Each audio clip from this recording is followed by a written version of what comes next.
Starting today, my husband wants us to live with my parents. I was caught off guard by this sudden suggestion. We just said goodbye to my father, who recently passed away after being sick for a long time. Despite the sadness of the funeral still lingering, my husband packed up and left our house. He said we're moving to a villa my father left me. When we got there, my in-laws were already settled in. My name's Natalie, I'm 33, and I'm a designer who's just started living on my own. I've been living with Justin for 3 years now since we got married. My career as a designer is flourishing and I'm known in my field. I earned well enough to have the apartment under my name. Sadly, my mother passed away during my college years, and last year, my father was diagnosed with cancer. Despite his brave fight, the disease progressed, and the doctors warned us to prepare for the worst. My father has always been there for me, especially since I started working. He's been a constant support and a vital part of my life. Learning about my father's illness shook me to the core. As his health deteriorated, I couldn't sleep, consumed by worry and fear. My husband asked about my dad's condition often, but his concern felt hollow. It seemed like he was waiting for the worst to happen.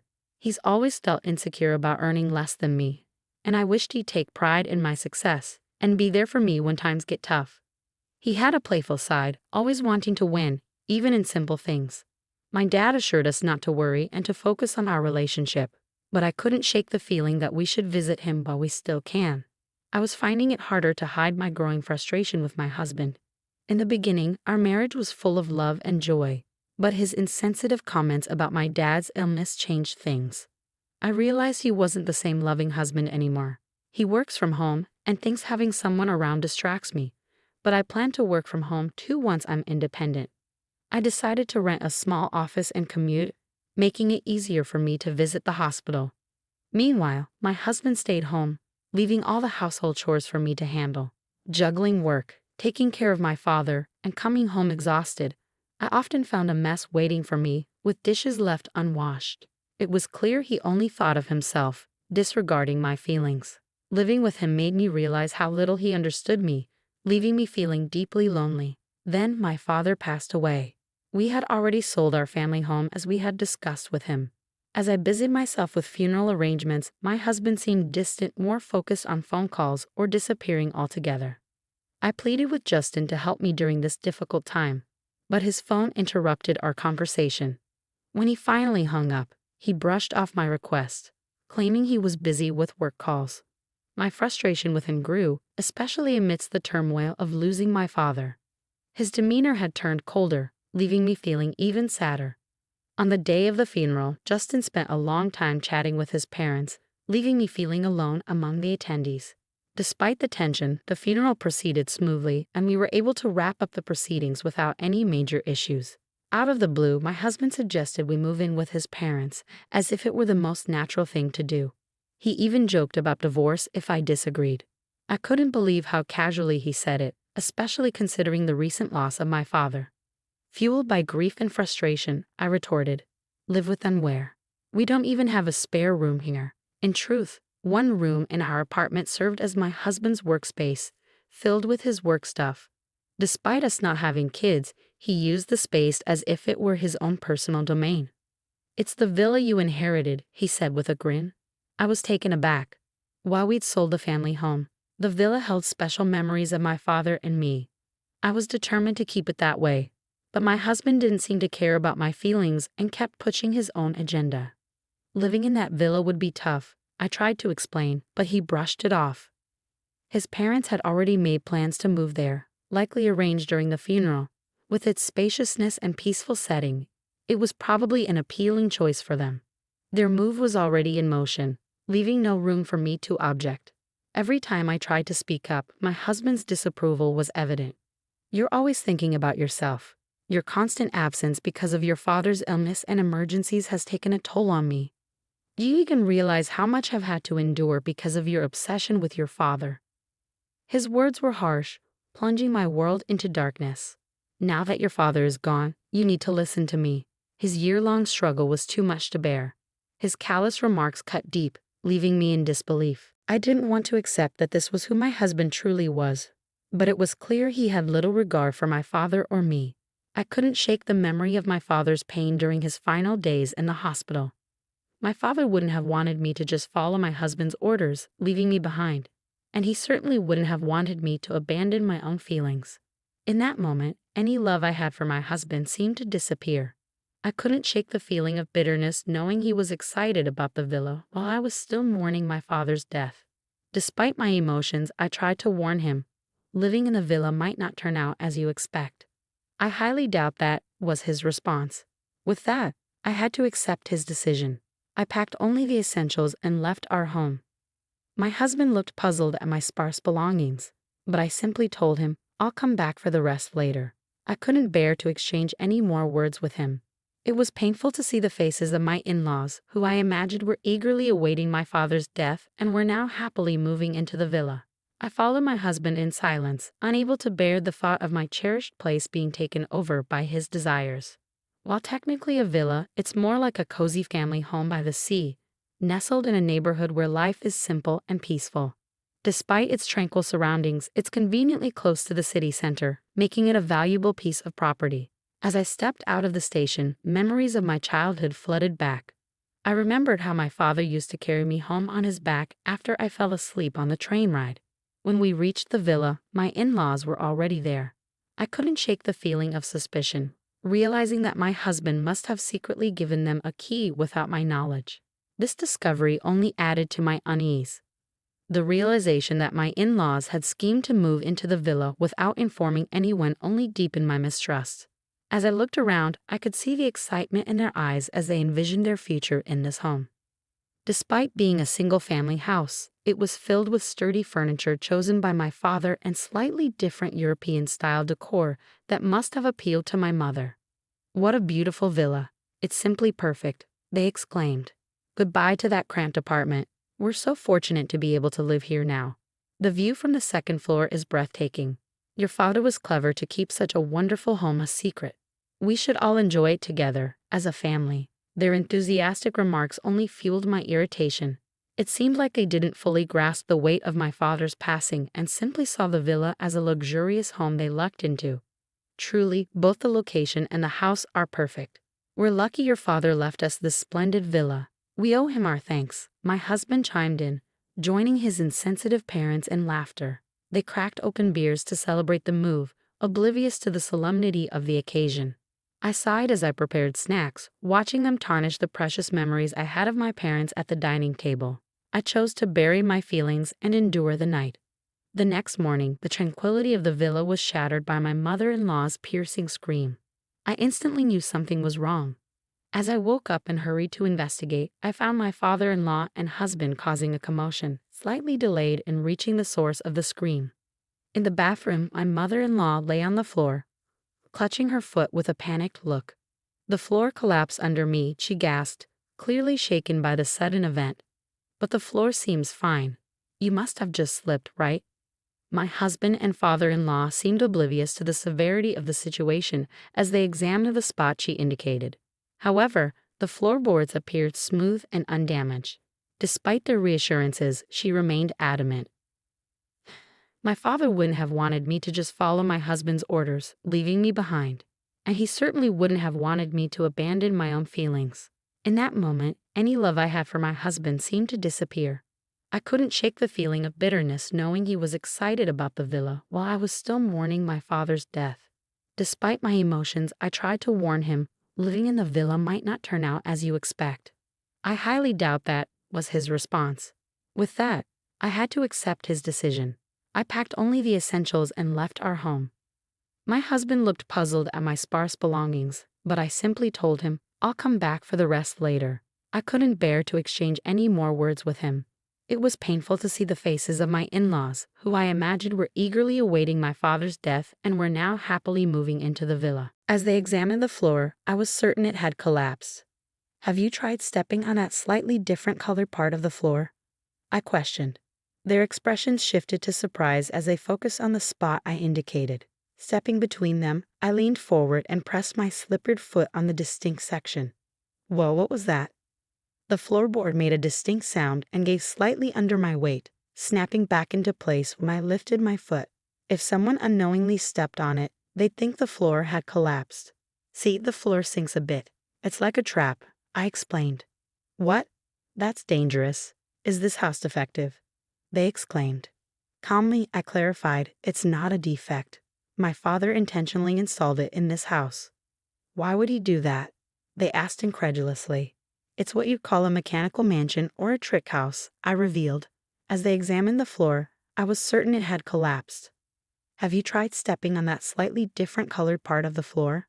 I questioned. Their expressions shifted to surprise as they focused on the spot I indicated. Stepping between them, I leaned forward and pressed my slippered foot on the distinct section. Whoa, what was that? The floorboard made a distinct sound and gave slightly under my weight, snapping back into place when I lifted my foot. If someone unknowingly stepped on it, they'd think the floor had collapsed. See, the floor sinks a bit. It's like a trap, I explained. What? That's dangerous. Is this house defective? They exclaimed. Calmly, I clarified. It's not a defect. My father intentionally installed it in this house. Why would he do that? They asked incredulously. It's what you'd call a mechanical mansion or a trick house, I revealed. In reality, my father was a devoted ninja enthusiast.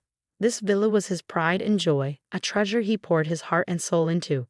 As a child, I often tagged along while he tinkered with the house's mechanisms or added new ones. That's why there are traps and hidden mechanisms scattered throughout.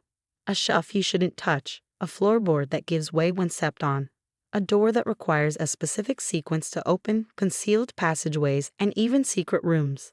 Every corner of this villa is infused with my father's dreams and ingenuity, cultivated over many years. While it's perfectly suitable for everyday living for me, who grew up here and learned how to navigate all the traps from my father, it's a different story for my husband and in-laws, who are unfamiliar with its quirks.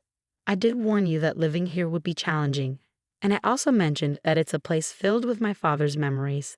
My father's intense ninja obsession is pretty well known among her relatives. It's surprising you didn't know, I remarked. Initially, my husband denied any knowledge, but now he seemed speechless. My in-laws were equally taken aback by this revelation. With our apartment lease already canceled and nowhere else to go, they turned to my husband for guidance on what to do next. Amidst the chaos, both my father-in-law and husband inadvertently triggered another trap, causing them to stumble. As I watched them sprawled on the ground, I couldn't help but chuckle. Feel free to make yourselves comfortable for as long as you need, I said, my tone more sarcastic than welcoming. They had been enamored by the villa's luxury, ignoring my warnings and showing little interest in my father's peculiar hobbies. Now, they were experiencing the consequences of their oversight. Even my attempts to explain the dangers of the traps fell on deaf ears. It's no big deal. We'll get used to it, my husband insisted confidently, and I responded with a knowing smile. I'll head back to the apartment to get things ready for our move, I told them before leaving them at the villa. However, the truth was, I had no plans for moving preparations. Instead, I intended to take a few days off to sort through my father's belongings. As expected, just 2 days later, my husband and in-laws had had enough. During that brief period, I found comfort in being alone, allowing me to slowly regain a sense of positivity as I planned my next steps. Before long, my father's villa gained attention as a unique attraction in the neighborhood. It became known as the Trick Mansion and was regularly featured in local newsletters. Curious visitors would stop by whenever the villa was unoccupied. Looking back, I remembered strangers touring the villa and local children playing nearby, making it a vibrant spot in the community. My father had listed both the villas and our old home's phone numbers in the newsletters. However, with the family home sold, any inquiries would now come to the villa's number. Thanks to my upbringing, I was able to handle calls from foreign visitors as I was proficient in foreign languages. However, my husband and in-laws struggled with foreign languages. In addition to the stress of navigating the villa's traps, they were overwhelmed by unexpected visitors and foreign language calls. Exhausted and sleep-deprived, they retreated to the apartment. Why don't we all just live here together? My husband suggested. After eagerly awaiting my father's passing to claim the villa, they were ready to give it up after just 2 days. Instead of offering them tea, I handed my husband divorce papers that I had already prepared and signed. There's no way we can live together under these circumstances. If you understand, please leave quickly, I said with a heavy heart. I couldn't forgive him for disregarding my feelings and acting insensitively without consulting me or providing any explanation. My husband decided that we would move in with his parents, leaving me with all the household responsibilities, as he had never shared them before. Feeling trapped, I confronted him about his selfish decision-making and disregard for my feelings. What happened to the love you used to show me? I couldn't help but laugh at his obliviousness. How could I love someone who wished for my father's death and would rejoice when he passed? Handing him only the divorce papers, I escorted them out of the apartment. Firstly, this is my apartment. If anyone should leave, it's you. Despite my calm demeanor, my husband raised his voice, showing no concern for our neighbors. However, I remained firm. Natally, I'll call the police for trespassing. If you don't want that, leave quietly. Their voices fell silent upon realizing the apartment was in my name. They relied on me financially and didn't have much of their own. However, I had already made up my mind to sever ties before they could begin their lengthy persuasions. Both my husband and in-laws had limited savings. After being forced out of the apartment and unable to return to the villa, they settled into a cheap, low-quality apartment, struggling to make ends meet. They often reminisced about the previous apartment, considering it better. Initially, my husband felt remorseful and apologized frequently. However, as time passed, he became resentful of his parents. With their advancing age, they rarely found stable employment, depleting their savings and pension. Each move only exacerbated their familial discord, as they argued constantly within the thin walls of the apartment. Despite receiving noise complaints, they refused to apologize and instead retaliated, leading to strained relationships with their neighbors. They may soon need to search for another place to live. While my husband used to enjoy working from home, the current apartment lacked the luxury of a dedicated workspace. Struggling to focus on his work, his professional standing and sales took a nosedive. Now he barely makes ends meet with a late-night job at a convenience store and may need to take on multiple part-time gigs to survive. His in-laws regretted allowing their son to dictate their decisions, blaming him for their predicament during their frequent arguments. If only you had been more responsible, we wouldn't be in this mess. You should have double-checked everything. Don't pin the blame on me. She's the one who kept things hidden, they argued. I remained silent as they continued their accusations. If only you had communicated better with your father, none of this would have happened. I never imagined we'd end up like this because of our son, they lamented. Yet they had always harbored hopes of inheriting the villa and were elated when my father passed away. I'll never forget that. Following the divorce, I made significant progress in my career as a designer. To cope with my father's passing and these turbulent events, I incorporated ninja elements into my designs, sharing them on social media platforms. Their popularity surged, catching the attention of a major cosmetics company. To my surprise, they approached me for a project, designing packaging with an Asian flair, incorporating ninja elements. It felt like a way to honor my father's memory, so I eagerly accepted the opportunity and poured myself into the work. The project was a resounding success, propelling my career to new heights. With joy in my heart, I shared updates at my parents' graves, grateful for the chance to honor their memory in such a meaningful way. I chose to keep the mechanical house, preserving it as a special place brimming with memories of my father. I began organizing tours and transformed it into a space where both tourists and local children could enjoy themselves free of charge. Soon, the house gained significant media attention, providing much-needed income to cover ongoing expenses. Additionally, online articles about the house were translated into foreign languages, garnering support from international fans. Some of the donations even came from elderly individuals who shared my father's passion for ninjas. I'm committed to maintaining this enchanting place for years to come. Meanwhile, the mechanical house remains a lively center of activity, especially beloved by local children. Is this the famous mechanical house? Where are the surprises? Show us. With the help of dedicated local volunteers, precautions are taken to ensure the children can play safely. Foreign tourists are often amazed by features like the hidden floorboard doors. Wow, this is incredible. I'm so touched to experience such a unique place. What other surprises await? Despite losing my father and going through a divorce over the villa's inheritance, I believe the gains have outweighed the losses. The villa has evolved into a treasure trove of memories shared with loved ones. Through it all, I've experienced personal growth, embracing the future with renewed optimism and hope.